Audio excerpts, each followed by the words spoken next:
Hello everyone, welcome to my channel. और मैं आपके लिए लेकर आई हूँ न्यू ड्रामा सीरीज जो कि एक हाई स्कूल लव स्टोरी है और इस ड्रामा का नाम है फर्स्ट लव।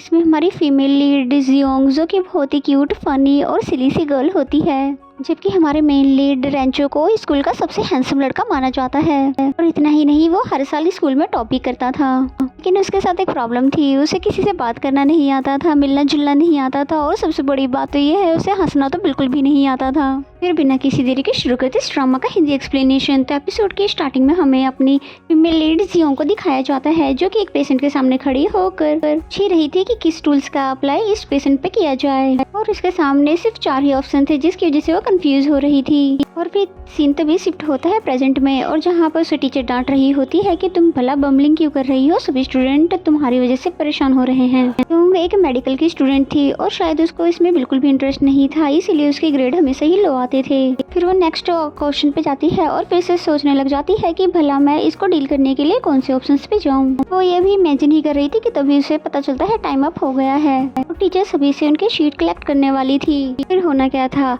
आखिरी समय में अकर बकर बो करके उसने 4 ऑप्शंस में से एक ऑप्शंस को चुन चुन के सारे एग्जाम अपने कंप्लीट कर दिए। फिर तभी टीचर भी उसे डांट देती है कि हमेशा तुम्हारा यही होता है, सारा टाइम वेस्ट कर देती हो और आखिरी 2 मिनट में तुम्हें सारा पेपर करना पड़ता है। और तभी कहती ओ नो बर्थडे केक और कहकर भाग जाती है। नेक्स्ट सीन में हमें हमारे रेंचो को दिखाया जाता है जो कि बहुत ज्यादा हैंडसम, टॉपर और स्विमिंग में भी चैंपियन था। और हमारा मिस्टर परफेक्ट जो कि अपनी ही दुनिया में रहता है, ना तो उसे कोई फ्रेंड्स है और ना ही उसे कोई फ्रेंड्स बनाना पसंद है। और वहीं जियोंग भाग भाग कर कहीं जा रही होती है कि तभी उसको एक लड़का पीछे से उसका बैग पकड़ के रोक देता है, जिसका नाम है जियान था। जियोंग उसके सामने बहुत अच्छे से बिहेव करती है। उसका 5 साल का क्रश है और जिसका आज जन्मदिन है। और फिर उसे बर्थडे विश करती है और साथ ही कहती है हम शाम को एक साथ डिनर करेंगे। साथ ही कहती है कि जिया को भी बता देना कि कहीं फिर लेट ना हो जाए, जिस पे जियान कहता है कि हाँ मैं शाम को तुमसे मिलना चाहता हूँ और तुम्हें एक जरूरी बात बताना चाहता हूँ जो कि मैंने अपने दिल में काफी टाइम से छुपा रखा है। और जियोंग दिल ही दिल में बहुत ज़्यादा खुश हो रही थी कि मैं ही नहीं बल्कि उसका भी मुझ पे क्रश है, फाइनली वो आज मुझे बता ही देगा। फिर उसे सोया मिल्क देकर वहाँ से चला जाता है, जो कि आज ही नहीं बल्कि स्कूल टाइम से लेकर देता रहता है। नेक्स्ट सीन में हमें डेजर्ट क्लब का दिखाया गया, जहाँ पर जियांग ने खुद से ही उसके लिए केक बेक किया था। उसके बाद वो केक पर हार्ट शेप बनाने लग जाती है और साथ ही वो अपनी स्कूल मेमोरी को रिकॉल करने लगती है। एक बार वो स्कूल जाने में लेट हो गई थी तो वो दीवार फांद कर गई थी, जिसकी वजह से उसकी पैंट फट गई थी और फिर सारी लड़कियां उस पर हंस रही थी। तभी जियान उसको अपनी शर्ट दे देता है और बोलता है कि मैं तुम्हारा डेस्कमेट ही नहीं बल्कि तुम्हारा प्रोटेक्टर भी बनना चाहता हूँ। और वो जब से स्कूल टाइम से लेकर अभी तक उसका इतने अच्छे से ख्याल रखता है, जिसकी वजह से उसका उस पे क्रश होना तो बनता ही था। ये सब सोचते सोचते उसने केक के ऊपर तो रियल हार्ट की पिक बना दी, जबकि उसे तो सिर्फ हार्ट का सिंबल ही बनाना था। अब वो थी तो एक मेडिकल की स्टूडेंट, इसलिए ऐसी गलतियाँ होना तो लाजमी थी। एंड देन नेक्स्ट सीन में वो बहुत ही खुश होकर झूमते झूमते हॉस्टल जाती है, जहाँ पर उसको फाइनली जियान अपनी फीलिंग कन्फेस करने वाला था। वहीं दूसरी तरफ हमें रेंचो को दिखाते हैं जो कि तेजी से साइकिल चला रहा था, क्योंकि स्कूल के लिए वो बहुत ही लेट हो गया था और जल्दी पहुंचना चाहता था। फिर तभी उसके सामने जियोंग आ जाती है, जिसकी वजह से उसे ब्रेक लगाना पड़ जाता है। फिर जियोंग उसको फौरन से सॉरी बोल देती है और साथ ही बोलती है कि मैं तुम्हें जानबूझ के हर्ट नहीं करना चाहती थी, और बताती है कि मैं 2nd ईयर की मेडिकल की स्टूडेंट हूँ और मेरा नाम जियोंग है। अगर मैंने किसी भी तरह का तुम्हारा कोई नुकसान किया है तो तुम मुझसे कभी भी एक्सपेंस लेने के लिए आ सकते हो। जिसके बाद रेंचो उसे इग्नोर करके जाने ही वाला था, तभी जियोंग उसको एक टॉफी पकड़ा देती है, ये कहकर कि ये मेरी तरफ से है। उसको रेंचो नहीं लेने वाला था, लेकिन जियोंग उसको जबरदस्ती उसके हाथ में पकड़ाकर वहाँ से भाग जाती है। उसी तरफ हॉल में रेंचो का ही वेट हो रहा था जो कि लेट था। तभी वहाँ के प्रोफेसर को ही सिचुएशन को संभालना पड़ा कि तभी वहाँ पर वो एंटर होता है और साथ ही उसको अपने जूनियर से इंटरेक्ट करने का मौका मिलता है, जहाँ पर सभी उससे क्वेश्चन करना चाहते थे। लेकिन जब एक लड़की ने उससे क्वेश्चन किया कि मुझे अपने ग्रेड्स के अकॉर्डिंग किस फील्ड में जाना चाहिए, जिस पे रेंचो ने बहुत ही स्ट्रिक्टली आंसर किया कि तुम्हारे जिस तरह के ग्रेड है तुम किसी भी फील्ड के लिए सूटेबल नहीं हो। हालांकि उसके ग्रेड बहुत ही अच्छे थे, फिर भी की वजह से किसी की भी हिम्मत नहीं हुई उससे कोई भी क्वेश्चन पूछने की।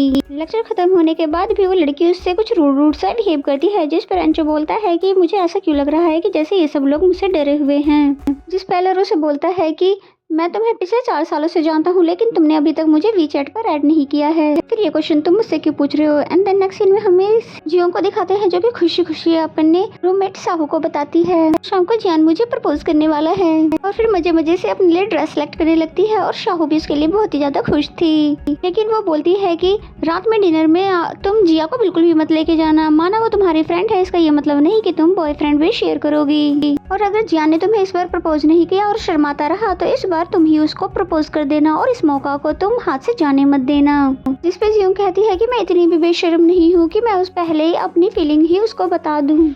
और जहाँ तक जिया की बात है, उसे अच्छे से पता है कि मैं पिछले 5 साल से जियान को लाइक करती हूँ। और फिर कहती है मुझे अपने हेयर वॉश करने हैं क्योंकि ऐसे ऑयली हेयर लेकर तो मैं उसके पास नहीं जा सकती ना। नेक्स्ट सीन में बहुत ही अच्छे से तैयार होकर वो जियान से मिलने के लिए जा रही होती है कि तभी उसे रास्ते में शीशा नजर आता है, जिसे देख के वो सिली सी और क्यूट सी हरकतें करने लग जाती है, जिसे वो मिरर समझ रही थी। वो विंडो मिरर था जिसे ऐसा सिली एक्ट करते हुए रेंचो अपने क्लासमेट्स के साथ देख रहा था। बाकी सब भी उसको देख रहे थे और रेंचो को तो ये बिल्कुल पागल ही लगी। जिस पे सुने बताया कि क्लिनिकल डिपार्टमेंट की सेकेंड ईयर की स्टूडेंट है और साथ ही जियोंग डेजर्ट क्लब की इकलौती मेंबर है। इसमें अभी तक वो और मेंबर को नहीं ला पाई। जियोंग का नाम सुनते ही रेंचो बोला कि जियोंग, जिस पे सू पूछता है क्या तुम उसको जानते हो, जिस पे वो बोलता है कि हाँ, हम दोनों का मिलना एक एक्सीडेंट था। जिस पे सू उसका मजाक उड़ाने लगता है और कहता है तुम्हें अपने डिपार्टमेंट का तो कोई भी बंदे का नाम याद नहीं है और तुम्हें दूसरे डिपार्टमेंट की लड़की का नाम याद रह गया। सीन में जियोंग डिनर टेबल तक पहुंच गई थी जहाँ पर ना तो जिया थी और ना ही जियान।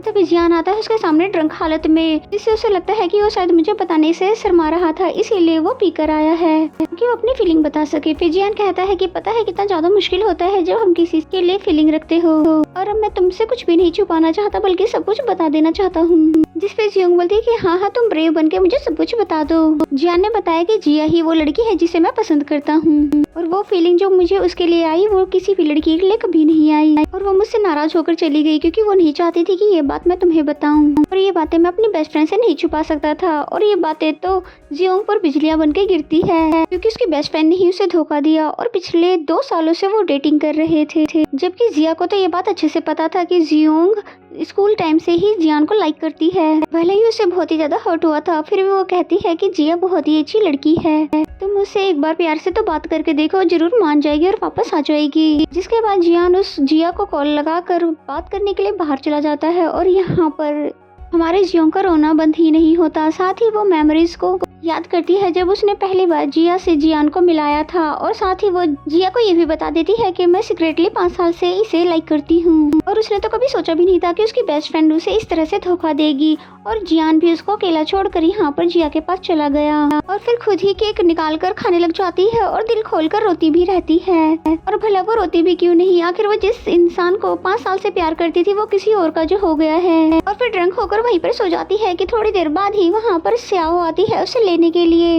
फिर उसे उठाते हुए बोलती है कि तुमने तो कहा था कि जियान तुमसे फीलिंग कन्फेस करने वाला है, लेकिन जियान और जिया कहाँ पर है? उसने जवाब दिए बिना ही रोना शुरू कर दिया। साथ ही उसे वॉमिटिंग आ गई, इसलिए वो साहू से वॉशरूम लेकर आ जाती है। इसके बाद जियोंग बताती है कि मैंने जिसे 5 साल से लाइक किया वो मेरे पीठ पीछे मेरी बेस्ट फ्रेंड के साथ डेटिंग कर रहा है, वो भी पिछले 2 साल से। और ये बात तो जिया अच्छे से जानती थी, फिर भी उसने मुझे धोखा क्यों दिया? ये सब सुनने के बाद साहू से रिलैक्स करती है और कहती है कि जाने दो उन दोनों दगाबाजों को, और तुम्हारे लिए लड़कों की कोई कमी है क्या? तुम स्कूल का सबसे हैंडसम लड़का पटाना। और इस बात से तो जियोंग को भी मोटिवेशन मिलता है और फिर बोलती है जल्दी से मेरा फोन दो, मैं सर्च करती हूँ कि स्कूल का सबसे हैंडसम लड़का कौन है। और सर्च करने पर उसे पता चला कि स्कूल का सबसे हैंडसम लड़का रेंचो है। उसने डिसाइड कर लिया कि मैं इस लड़के को पटाकर दिखाऊंगी। और फिर जैसे ही डोर ओपन करती है तो सभी बॉयज ने उसकी बातें सुन ली थी। फिर नेक्स्ट डे का सीन दिखाया जाता है। जियोंग जब अपने रूम से बाहर आती है कल रात का सब कुछ भूल भाल कर, तब सभी लड़कियां उसके सामने आकर उसे डांटने लग जाती है कि तुम्हारी इतनी हिम्मत कि तुम हमारे क्रश रेंचो को पटाओगी। फिर जल्दी से भागकर खुद को रूम में लॉक कर लेती है। इसके बाद हमें फ्लैशबैक से दिखाया जाता है कि जिसकी बातें लड़कों ने तो सुनी ही थी, साथ ही साथ रेंचो भी वहीं पर मौजूद था, क्योंकि जियोंग मैन वॉशरूम में थी और रेंचो वॉशरूम से निकलते हुए कहने लगा कि करके देख लेना। और सोशल मीडिया पर भी उसे काफी नेगेटिव कमेंट्स पढ़ने को मिल रहे थे और तो उसे अपने क्लास में भी मुंह छुपाकर जाना पड़ा क्योंकि सभी उसे बुरी बुरी नजरों से घूर रहे थे। तभी उसका एक क्लास फेलो आता है एक फॉर्म साइन करवाने के लिए, जिसपे वो गुस्से में चिल्लाते हुए बोलती है कि मैं रेंचो को नहीं जानती। और ये जानने के बाद कि वो तो सिर्फ फॉर्म पे साइन करवाने आया था, इसलिए एम्बेरस के मारे तो फिर भाग ही जाती है। और फिर रेंचो से मिलने के लिए स्विमिंग पूल एरिया में आ गई, जहाँ पर उसे एक लड़का डूबता हुआ नजर आया तो वो उसे बचाने लगी कि कोई और नहीं, ये हमारा रेंचो ही है जो कि डूब नहीं रहा था बल्कि मजे लेके तैर रहा था। जियोंग को ही स्विमिंग पूल में गिरा देता है और फिर जियोंग को तैरना तो आता नहीं, इसलिए उसे ही बचाना पड़ता है। फिर उसे टॉवल पकड़ाते हुए बोलता है कि तुम यहाँ पर क्या करने आई हो। तो वो कहती है कि मुझे लगा तुम डूब रहे हो इसलिए तो मैंने तुम्हें बचाने की कोशिश की। फिर कहती है कि तुम पागल हो क्या, पानी में भला लेट कर कौन सोता है, मुझे भी खामोखम डरा दिया। खैर मैं तुम्हें ये बताने के लिए आई हूँ कि हम दोनों के बारे में काफी ज्यादा रूमर्स फैल गए हैं जिसे हमें जल्दी से सॉल्ट आउट करना होगा। जिस पर रेंचो बोलता है कि मैं तुम्हारी कोई भी मदद नहीं करने वाला हूँ और फिर तुमने खुद ही तो कहा था कि तुम मुझे पटाना चाहती हो। जिस पे वो कहती है मैं तो ड्रंक थी इसलिए कुछ भी बक दिया, वैसे मुझे तुम पे कोई भी इंटरेस्ट नहीं है। जिस पे कहती है यकीन नहीं होता तो मेरे बाल टच करके देखो, मैंने बिल्कुल इसको वॉश नहीं किया है, कितने ऑयली है, और न ही कोई मेकअप लगा कर आई हूँ मैं तुमसे मिलने से पहले। जिस पे रेंचो उससे अपना हाथ छुड़ाना चाहता था और इसी दौरान उसने उसको अपनी तरफ खींच लिया, जिसके बाद उसने उसको अपने पीछे पीछे आने के लिए कहा और फिर उसे वॉशरूम में जाकर शावर लेने के लिए कहने लगा। जिस पे जियोंग को तो उसके इरादे कुछ ठीक नहीं लग रहे थे और इसी सीन के साथ ये एपिसोड यहीं पे खत्म हो जाता है। अगर आपको मेरा एक्सप्लेनेशन अच्छा लगता है तो वीडियो को लाइक करें और कमेंट करके जरूर बताएं एपिसोड आपको कैसा लगा। तो मिलते हैं नेक्स्ट एपिसोड में, तब तक के लिए bye bye and take care.